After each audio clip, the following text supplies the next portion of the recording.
สบายดีมื้อนี้เฮาสิมารีวิวต้นผักกูดเนาะฮู้ว่าเอาอยู่ใส่มาปลูกเนาะนี่เฮาสิมาให้เบิ่งต้นผักกูดตัวนี้เอาอยู่เมืองเฟืองเนาะอยู่ผาลางมีเทื่อนึงค่อยไปหาเลาะเที่ยวอยู่เมืองเฟืองเนาะซึ่งเจอต้นผักกูดต้นนี้เนาะมันจะเป็นเบียร์มันน้อยมันเนาะต้นเบียร์น้อยเนาะเบียร์น้อยแต่ว่าหากมันยาวค่อยเห็นสังเกตเบิ่งว่าต้นผักกูดต้นนี้หั่นน่ะแต่ละต้นที่ว่ามันใหญ่สูงหั่นมันน่าจะอายุ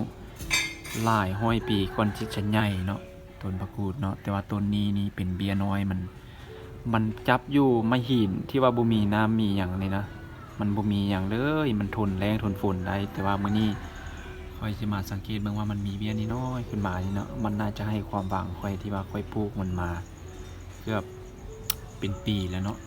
มันยังหาขึ้นยอดน้อยสิค่อยมักมันหลายในตัวมันเนาะต้นผักกูดต้นนี้แต่ว่าค่อยบ่ค่อยมีเวลาบำบัดรักษามันปานใดย้อนว่าค่อยมีแต่ไปตลอดเนาะสุดท้ายมาค่อยจะมาเห็นมันขึ้นยอดมื้อนี้ค่อยดีใจแฮงบางว่ามันจะเป็นคำคูณค่อยก็แล้วกันเนาะสิ่งที่ค่อยเชื่อว่ามันจะเป็นชีวิตใหม่ของค่อยเนาะ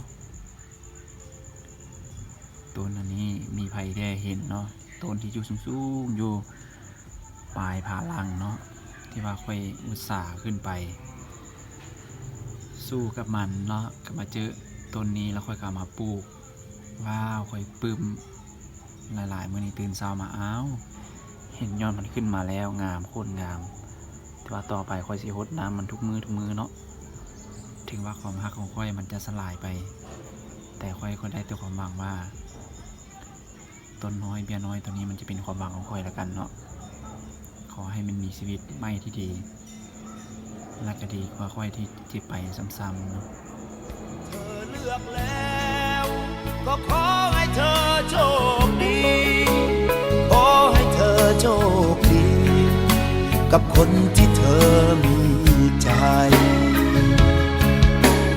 ลืมฉันลืมไม่ลงคงได้แต่จำอยากจดจำทุกการกระทำที่ดีเก็บไว้วันนี้เธออยู่ที่ใดอยู่ที่ไหนให้เธอรู้ว่าความรักฉันยังห่วงหา